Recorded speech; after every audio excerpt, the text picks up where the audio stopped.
The whole number of electors appointed to vote for President of the United States is 538. Within that whole number, a majority is 270. The votes for President of the United States are as follows. Joseph R. Biden, Jr. of the state of Delaware has received 306 votes. Donald J. Trump of the state of Florida has received 232 votes.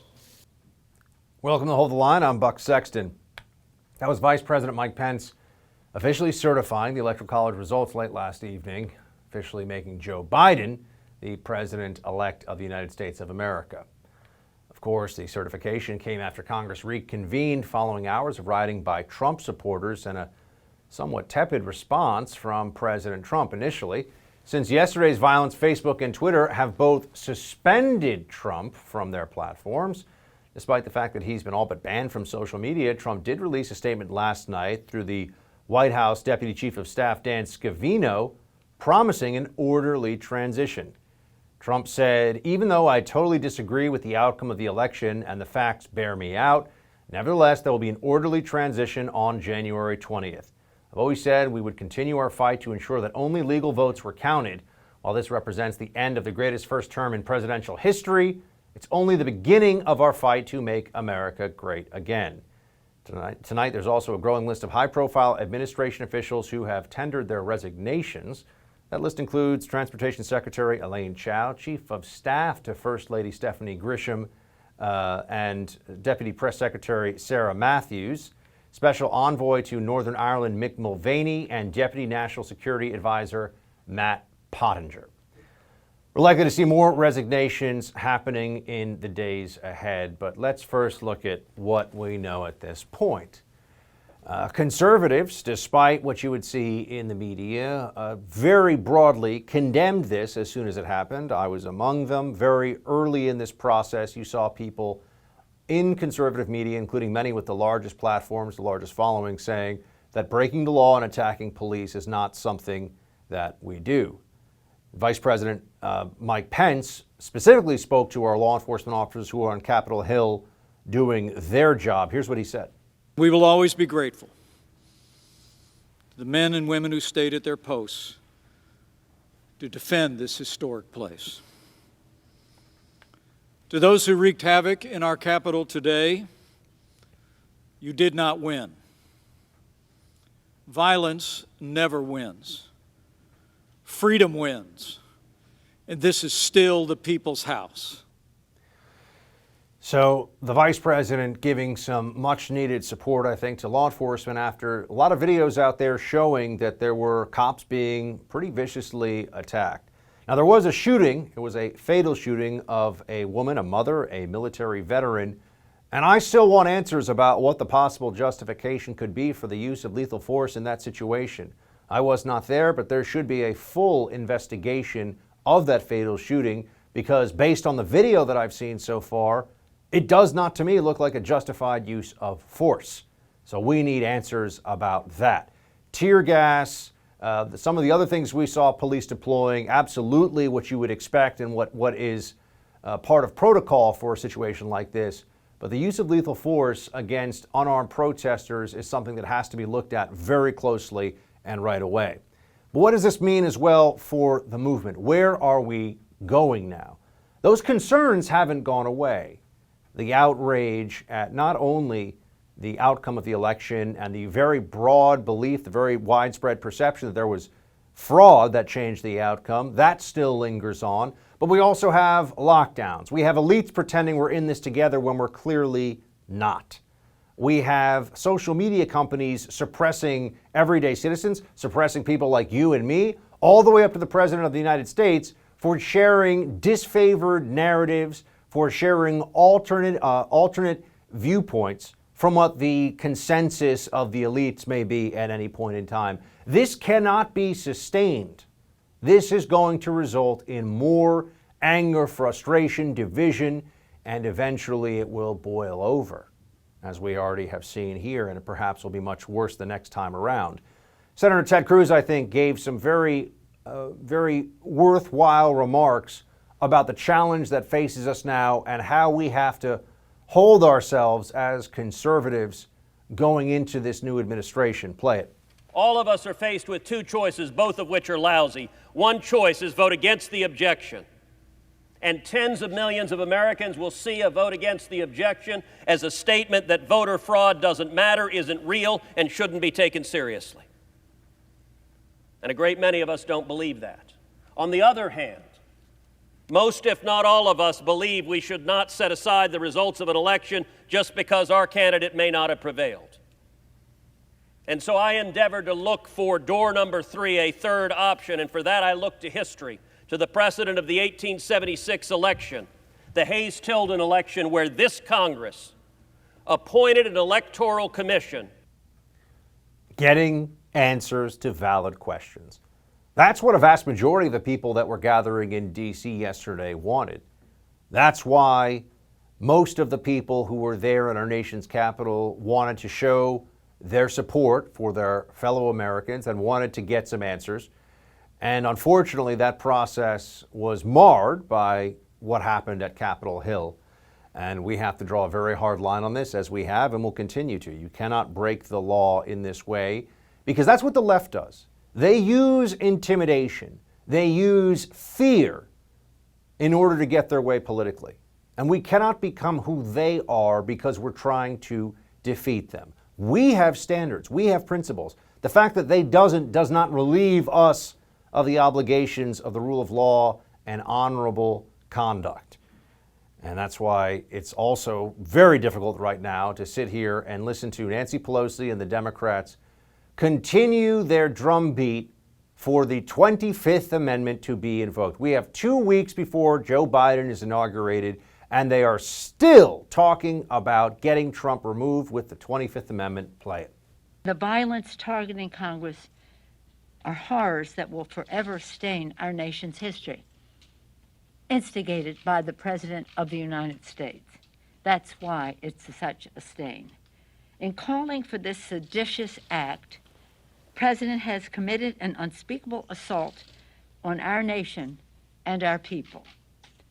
I joined the Senate Democratic leader in calling on the Vice President to remove this President by immediately invoking the 25th Amendment. Maybe people would be more willing to listen to Nancy Pelosi about the 25th Amendment if the Democrats had not been pushing for this for the last 4 years, if they hadn't impeached the president over a phone call for which he did nothing wrong and there was no grounds for impeachment other than their hatred for this man. What happened at Capitol Hill was wrong. It should not have occurred, and it was also a blunder, because it's going to play right into the hands of the Democrats, who are now taking power through the system and will use yesterday's events to further silence, harass, and intimidate us, their political opponents. So it was a loss all around. Of course, most importantly, there was a life lost in this too. And we have to ask the question, what was it all for? What was accomplished yesterday? It played very much into the Democrats' hands, which is a shame. The president himself said it was playing into Democrats' hands after he saw the mayhem. So we have to now get ready for the future. We have to move on. We have to look at what MAGA will mean in the days, weeks, and months ahead. There are principles here, friends. There are policies. There's a nation in the balance. We cannot allow one day with the actions of a very, very small group of people in the grand scheme of the 75 million who voted for Donald J. Trump to mar this movement, to slow it down, to stop it from doing what it can for America. When we come back, we'll be joined by Town Hall senior writer Julio Rosas, who was on the scene during all the rioting yesterday on Capitol Hill. He'll tell us what was happening. I got a crash course in home title theft, and you better hope this crime never happens to you, because it can ruin you financially. Here's how the crime happens. The legal titles to our homes are kept online where they can be hacked. A cyber thief finds your home's title, forges your signature on a quitclaim deed stating you sold your home to him. Then he takes out loans against your home until your equity is gone. You won't know until the collection calls pour in. You're not protected by insurance, your bank, or common identity theft programs. Home Title Lock protects you. And in the unlikely event you become a victim of home title theft while a member, Home Title Lock will spend up to $250,000 in legal fees to help restore your home's title. Go to HomeTitleLock.com and register your address to see if you're already a victim. Then use code RADIO for 30 free days of protection. Don't wait. The usual identity theft services do not protect you. create a virtual barrier around your home's title with Home Title Lock. Go to HomeTitleLock.com, use code RADIO. Again, that's HomeTitleLock.com, code RADIO.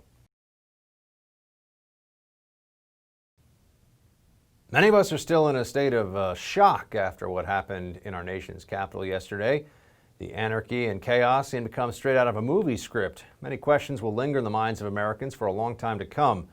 Help give our viewers a real sense of what happened there on the ground. I want to welcome Julio Rosas to the show. He's a senior writer for townhall.com.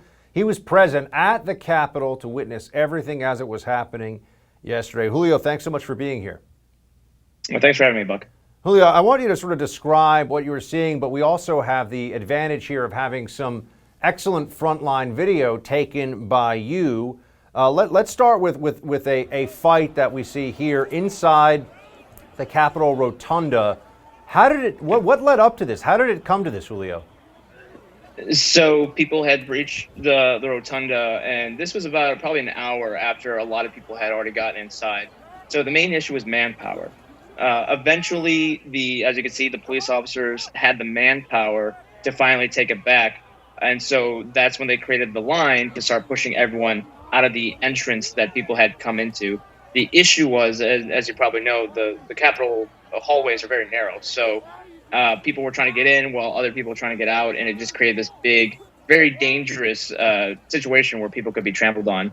And it almost happened to me a few times, along with being suffocated. It was pretty hairy in there. Julio, we saw the reports, and there's very troubling video that I've seen that's out there as well of the woman being shot in the neck by Capitol Hill police, and she is deceased as a result of that. She died. But there are 3 other people that keep coming up as dying in and around the Capitol. Can you give me any details on that? Yeah, they're classifying that as a medical emergencies. There's still not a whole lot of information yet as to what exactly that means. There were a ton of injuries in and around the Capitol complex. So, and again, just because of the sheer number of people that were in and the traffic jams that were being created inside, unfortunately, maybe something that could have been prevented if earlier medical assistance was rendered or being taken to the hospital sooner, that might have contributed to that. But we're still kind of unsure of what exactly those medical emergencies meant. So I also want you to tell me about this video that you took, again, at the Capitol yesterday, right there in the thick of this, ramming a door open. How did this come about, and what were Capitol Police doing at this time? So those were the metal barricades that they were using to kind of section off the Capitol building. And as you can see, people can just very easily move that. And so they weren't very successful in getting that door open, just simply because the door opens outward, not inward. And so you see that when he pulls it back, then they open the door a little bit and just clouded everybody with CS gas. Now, thankfully for me, I had my gas mask, so I was fine. But a lot of people started to disperse. A few minutes later, police and riot gear came out of that entrance to finally push everyone out, and they started to establish a perimeter more and more, again, because they had that manpower finally. There's been a lot that's been made in the press of the police not stopping people. You hear all these allegations made on MSNBC, on CNN, that the police just let them in. What can you were there, you saw this, what happened? How did they initially break through that police cordon and get access into the building? So I can say that narrative is simply false. And an hour ago, Vice President-elect Kamala Harris also parroted that talking point. That didn't happen. The reason why that they were able to breach the Capitol grounds and then eventually the complex was just simply because the officers, the Capitol police officers, were not prepared to handle that type of crowd. You have to keep in mind that there's a lot of protests that happen at the Capitol building every year. And so my theory is that they got complacent and that they just thought, oh, we'll just do what we always done, just put a few metal barricades and a few officers and non-riot gear, and that should be enough to, ward people off. But they just didn't take into account the very strong emotions that this massive crowd had yesterday. And so they just simply did not have the numbers to keep people outside, let alone the Capitol grounds. So unfortunately, because of that, that's why they were able to get in, just because of the sheer number and volume and the tenacity, I guess, to get inside. They just weren't prepared. And you saw, and we have video of this, the Capitol Police at one point being chased by protesters. Explain what's going on in this one. So that's exactly what I was saying before. They did not have the numbers to push people away from the Capitol grounds, and so they had to fall back to avoid being completely surrounded and to reconsolidate and to get into positions to where they were actually able to hold their ground. Now, you can see some people are trying to prevent others from throwing things at them, but even they're outnumbered by the other Trump supporters. So it was just a very, very bad situation all around, and so I mean, and it was just chaos. It was just crazy. When you were speaking to people not involved in any aggressive or illegal activity, but just being there covering this yesterday, did you have any sense that something like this may happen? I don't mean that this was imminent, but that was anyone talking about there's something big coming, or does it feel more to you, based on being there and seeing what was happening, that this was a spur of the moment decision to just swarm the Capitol and go inside? There were protests at the Capitol much earlier in the morning before, because this happened towards the early afternoon. So there was definitely the whole reason why they were there is because Congress was certifying the Electoral College results. So I think there was a sense that there was going to be some type of gathering at the Capitol building, but I think people were kind of shocked at just how far they were able to go inside and out of the complex. And so it's not like there was people telling that where to go exactly. It was just a free for all and just trying to see how far they could push it. And unfortunately, they were able to push it pretty far. And there was also video that you have here of protesters destroying camera equipment belonging to, I think it was an Associated Press crew. Tell us about the lead up to this and what went on here. So the Capitol building is behind us in that video, and they were just there doing their stand up, and then people in the crowd started to shout that they were with CNN and that fake news, and that they weren't going to take fake news anymore.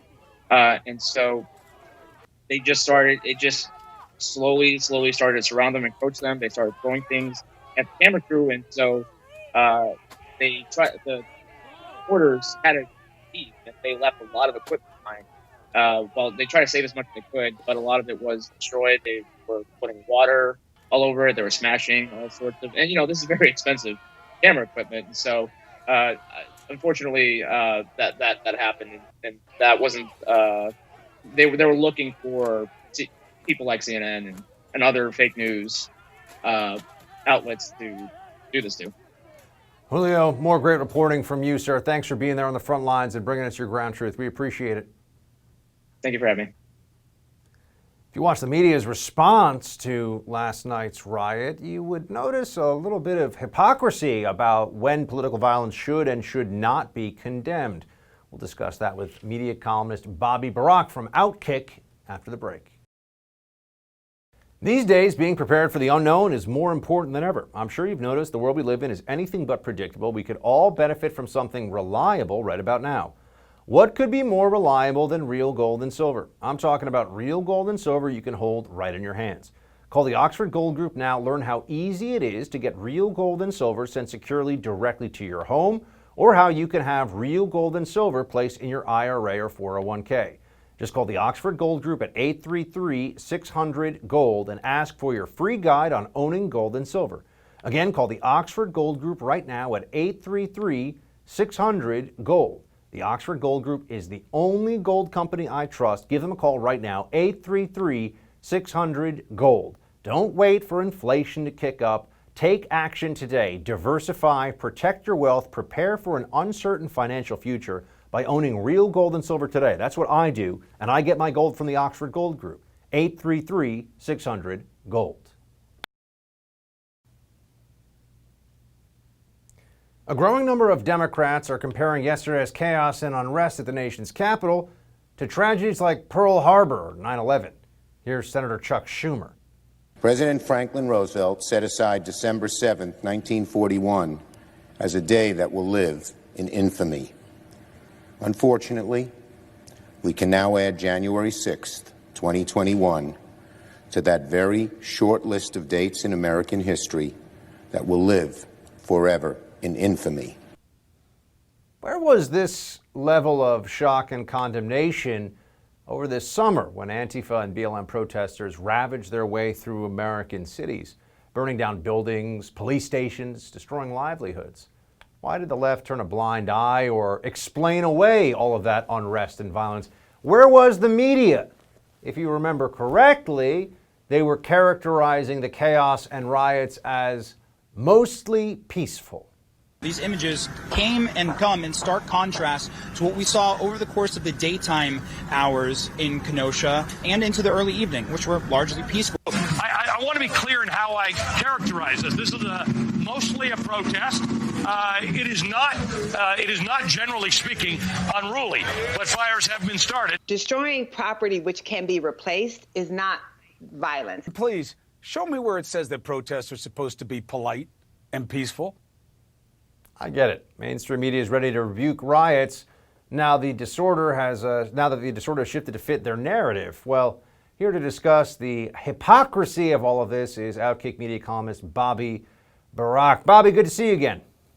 Buck, Happy New Year. Made it back to New York. Yeah, Happy New Year to you too. I was in Florida. I probably should have stayed. So anyway, tell me this, my friend. We're going to see a lot more of this in the days ahead, aren't we? The forgetting of what, speaking just from the media perspective, forgetting how things were covered, including large-scale riots with arson and assaults and vandalism and violence over the summer, stretching on for months, versus this one incident where there was one fatality, but overall it was more destruction of property and trespassing that was occurring. Yeah, Buck, when I first saw this occur last night, or actually yesterday afternoon, I was genuinely fascinated how the media was going to make the excuse, because we all knew it was coming. They were going to denounce Trump and all of his supporters. And obviously they have. We knew that was coming. But I didn't know how they were going to turn that gear after spending month after month this summer making really every excuse they can put in the teleprompter for BLM and Antifa. You heard people like Chris Cuomo make his excuse. You had Nicole Wallace and others at MSNBC saying, where is the unrest? We need to make people feel as uncomfortable as our party does. And hear the word over and over again, mostly peaceful, or those are just a few bad actors. You can't denounce the entire BLM or Antifa group. But Buck, they didn't even try to explain the hypocrisy. They skipped all that step and just went right in yesterday, first on Trump, and now his entire base, the 75 million people that voted for him, they're now saying that the people that broke into the Capitol building yesterday represents all 75 million of them. They're not leaving any room for any possible good Trump supporters that were just there to protest peacefully as the president asked to do. No, none of that matters. They're focusing on the entire base of Trump, which, as you know, reached 75 million voters, and Trump himself comparing him now to a dictator, saying it's the worst event to happen in America since Pearl Harbor, maybe the Civil War. It's unbelievable, the change of tone, when the only thing that's changed is maybe the party doing it. I don't think these guys in the media are trying to give the news or inform Americans as they're supposed to. At this point, Buck, they're not even spinning the narrative. They're just lying to us. And there's also a pretty solid history. If you go back and look a little bit at media commentary, Bobby, there was a lot of downplaying or ignoring of left-wing violence or riots and looting that was occurring because of a Democrat-aligned narrative. They went beyond that sometimes to even say, yeah, this is actually the way you get things done. Here is member of the squad, Congresswoman Ayanna Pressley, back in August of this year. Play it. Hold them accountable. Well, make the phone call, send the email, show up. You know, there needs to be unrest in the streets for as long as there's unrest in our lives. And unfortunately, there's plenty to go around. Now, protest is fine. It's First Amendment protected, and it's part of what it is to be an American. Unrest is a very specific term, though. Unrest tends to be the euphemism used for lawlessness and rioting. So why is it okay to advocate for this sometimes and then there's even an exaggerated condemnation of it later on. Yeah, Buck, and I think I can't believe that Comcast, for MSNBC and AT&T let this happen. I mean, this type of lying, spinning, it really is unacceptable on the national level. But the most unfortunate part of all this is, yesterday everybody was agreed it should never have happened. It should never happen again. There's no excuse for any sort of violence, those that initiate it. But people still, unfortunately, have to turn to those channels and the broadcast networks to understand what's going on. They need information. They need video. They need context. But that's not what they're getting. You just saw that woman on MSNBC encourage it when it fits one narrative, but the next one, if they put her on today, Buck, there's no way she would even come close to using a single word that she used in that sentence. That's the problem that we have right now, and we saw it all throughout the summer with the excuse making of all those. And they weren't even protests. Those were riots. They could say mostly peaceful. I saw all the videos. I saw the buildings burn, the small business owners terrified they're going to lose their livelihood and all that.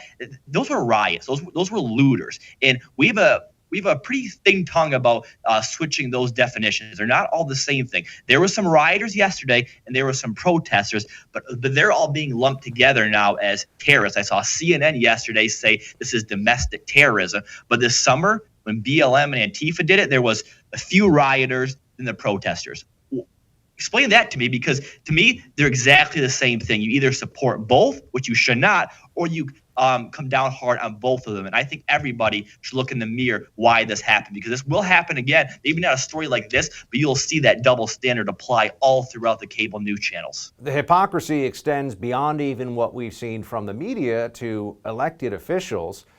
Kamala Harris was urging her followers over the summer during the rioting that was occurring as a result of the BLM movement and Antifa and all that left-wing lunacy that was unleashed on the country for months at a time. Here's Kamala tweeting out, "If you're able to, chip in now for the Minnesota Freedom Fund to help post bail for those protesting on the ground in Minnesota." People weren't being arrested for protesting. They're being arrested for breaking the law, which in the case of Minnesota included burning down a police station. It included destroying businesses, looting people's homes, destroying people's livelihoods, looting businesses, burning down buildings. It was madness. Why should we see the Minnesota Freedom Fund in this way advocated for without understanding that there's a tremendous amount of hypocrisy from Democrats? Yeah, it starts from the Democratic Party and it goes down to the media. Then it goes down to what I want to say foundations and corporate America. Buck, they're all in the same group. They all get the same talking points. And you see it over and over again. These same Twitter accounts, whether it be Girl Scouts or Boy Scouts, they have to monitor what they say or take stuff down just to make sure they're accepted by those two groups, which is the media and the Democratic Party. And you're right. You're seeing that foundation try to raise money. But if you look at what's going on, Buck, where's that now? Why is everything so different? We're seeing the exact opposite reactions from the different groups from June to now, and I think it's quite alarming because, Buck, no one's calling them out on it that they're listening to. They think they're doing everything okay. They're not losing support. They're not losing their jobs. Corporate managers are not coming down and saying, hey, this is a bad look for our company. This is a bad look for our identity. There's no repercussions here. There's no accountability. They can keep doing this over and over again at our deepest down moments, like yesterday when I think everybody's heart was saddened, but they weren't there to comfort or inform. They were there again to spread their message and tell anyone that doesn't agree that you're gone. You shouldn't have a platform. You look at Twitter today, they're now calling for conservative media pundits to be deplatformed just for supporting President Trump, which has nothing to do with yesterday. Bobby, thanks so much. Appreciate it. Americans weren't the only ones watching as events unfolded on Capitol Hill yesterday. After the break, Gordon Chang joins us to discuss how America's greatest geopolitical rival, China, is likely viewing what they saw. Take my advice on this one. If you've ever thought about real estate investing but have no idea where to start, go to doneforyoubuck.com. There you'll learn about my friends at Done For You Real Estate. If you haven't checked them out yet, let me make this easy for you. These guys have found a way to make real estate investing simple, and their system flat out works. It allows everyday, hardworking Americans to finally own investment real estate without all the risk and difficulty of doing it on your own. I can't possibly tell you in strong enough terms during the 60-second commercial how important it is you check these guys out. So how about this? If you visit doneforyoubuck.com, at the top of the page, the podcast interview I did with Done For You Real Estate, where you can hear my experience with their company in my own words. Visit doneforyoubuck.com, listen to the podcast interview, and give my friends at Done For You Real Estate a chance to show you what they can do for you. That's doneforyoubuck.com. Go check out the site, but also listen to the podcast at the top of the page, and I'll tell you exactly how Done For You Real Estate works, and you can check it out for yourself. 尽管国会山外其实设置到了多道的这样一个围栏，但是有很多处的围栏都像这样被特朗普的支持者冲毁或者破坏。而且在我身后，其实国会山的高墙上，很多支持者还在攀爬高墙。That was Chinese state media reporting live what was happening at the United States Capitol yesterday. Our country is descending into further disunity. It certainly feels that way, and we can't help but wonder, what's the rest of the world thinking? Who might be trying to capitalize on this? Our primary geopolitical rival, China, that's for one. It's clear that China is loving what is happening in our country. A weak and divided United States paves the way for their continued march to global superpower status. To discuss how China is reacting, what their next moves may be, joined by my friend Gordon Chang, who you should be following if you're not already on Twitter. Gordon G. Chang is his handle. Gordon, thanks so much for joining us.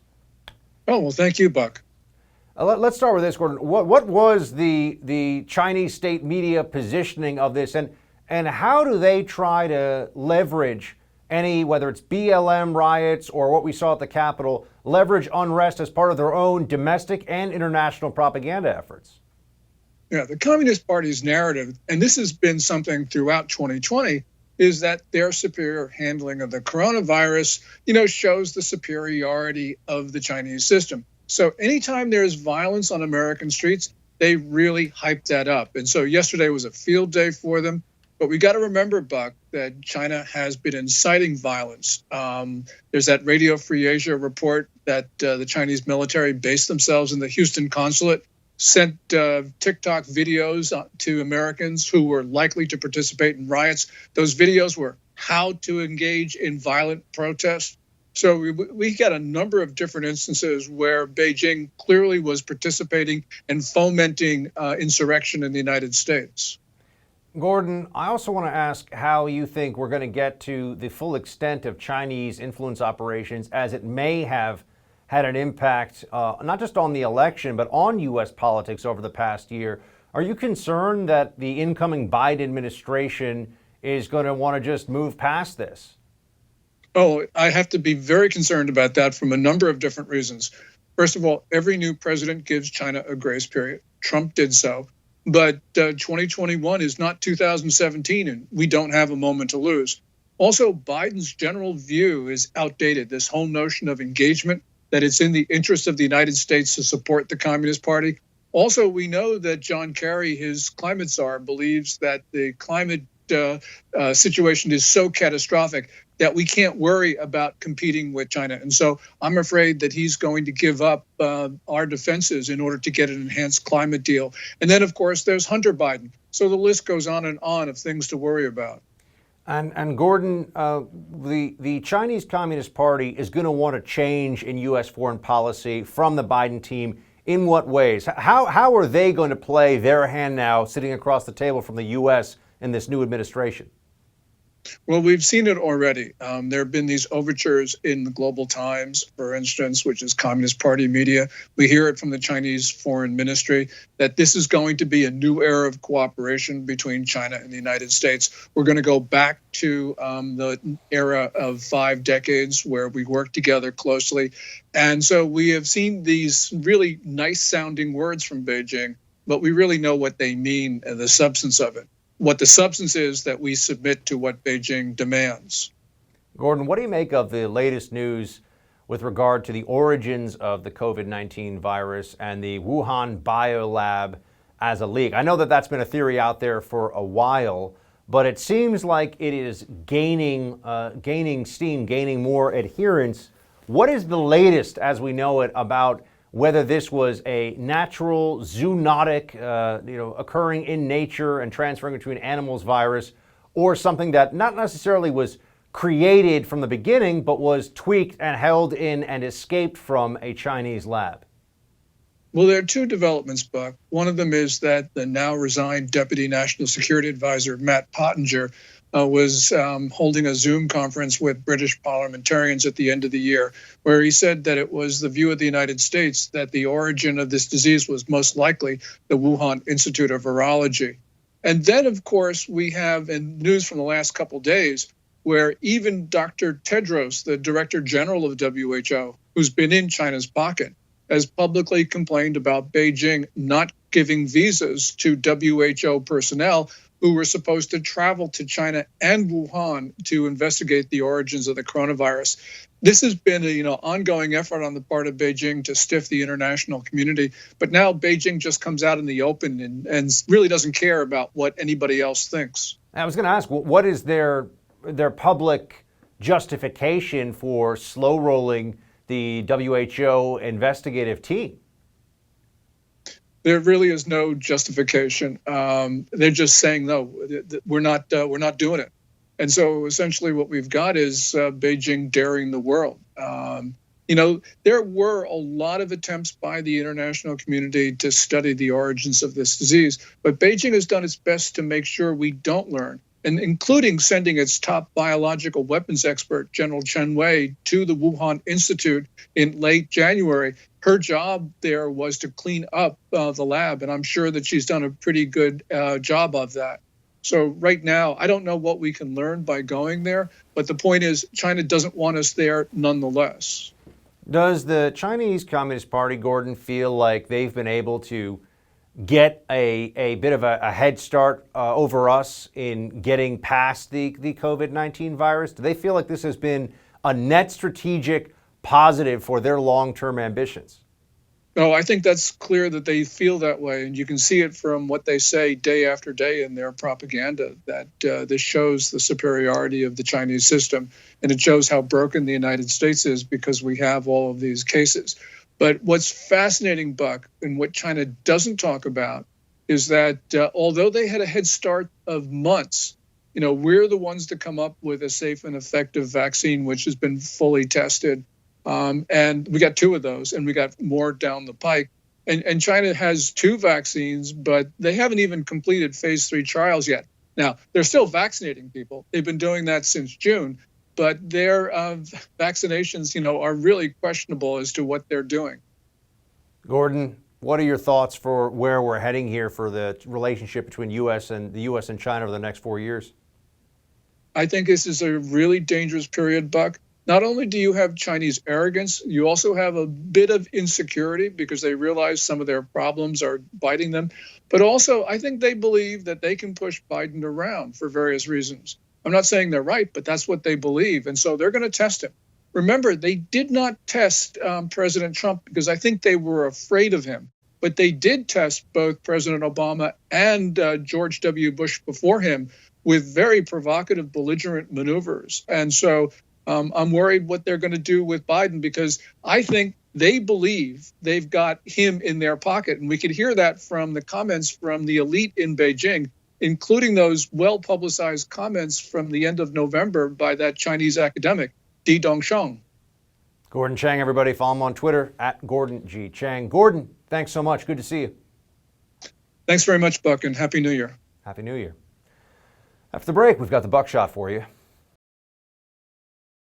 I got a crash course in home title theft, and you better hope this crime never happens to you because it can ruin you financially. Here's how the crime happens. The legal titles to our homes are kept online where they can be hacked. A cyber thief finds your home's title, forges your signature on a quitclaim deed stating you sold your home to him. Then he takes out loans against your home until your equity is gone. You won't know until the collection calls pour in. You're not protected by insurance, your bank, or common identity theft programs. Home Title Lock protects you. And in the unlikely event you become a victim of home title theft while a member, Home Title Lock will spend up to $250,000 in legal fees to help restore your home's title. Go to HometitleLock.com and register your address to see if you're already a victim. Then use code RADIO for 30 free days of protection. Don't wait. The usual identity theft services do not protect you. Create a virtual barrier around your home's title with Home Title Lock. Go to HomeTitleLock.com, use code RADIO. Again, that's HomeTitleLock.com, code RADIO. Welcome back. All right, we've got a roundup of left-wing, Democrat, liberal takes from around the internet. We call this the buckshot. Let's get right to it. Joe Scarborough, is he a Republican or a Democrat or whoever gives him the biggest paycheck or whatever party that is? What does this guy describe as his affiliation? I'm just wondering. I would like to know. Well, anyway, he decided that he needed to criticize the Capitol Hill police in this whole situation yesterday. Here he is, one of the worst commentators on TV. Play it. So I want to know from the Capitol Hill police, what is it? Is it just white people? Or is it Donald Trump supporters? Why do you scream at people for walking across the street 3 blocks away from the Capitol? Why are you known as badasses around the Capitol? But then Trump supporters come in and you open the doors for them. You open the doors for them and let them breach the people's house. What is wrong with you? What is wrong with Joe Scarborough? The Capitol Hill police were supposed to do what exactly? They shot a woman in the neck and killed her.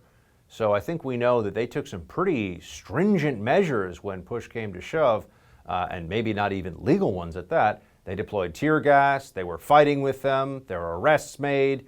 This is what happens in a law enforcement situation where you are overwhelmed with a large number of people in an unruly mob during a riot.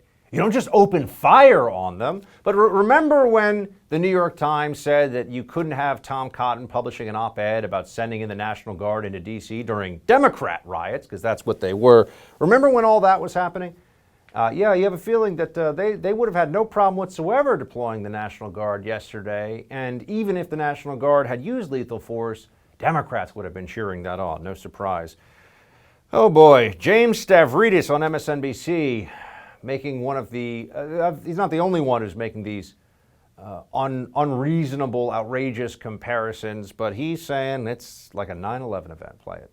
I think this is a 9/11 level event in the sense that we are going to remember where we were, what we were doing when we turned on the television and watched the events yesterday. It is searing, in my view. And I, for one, will never look at a MAGA hat again without thinking of this day.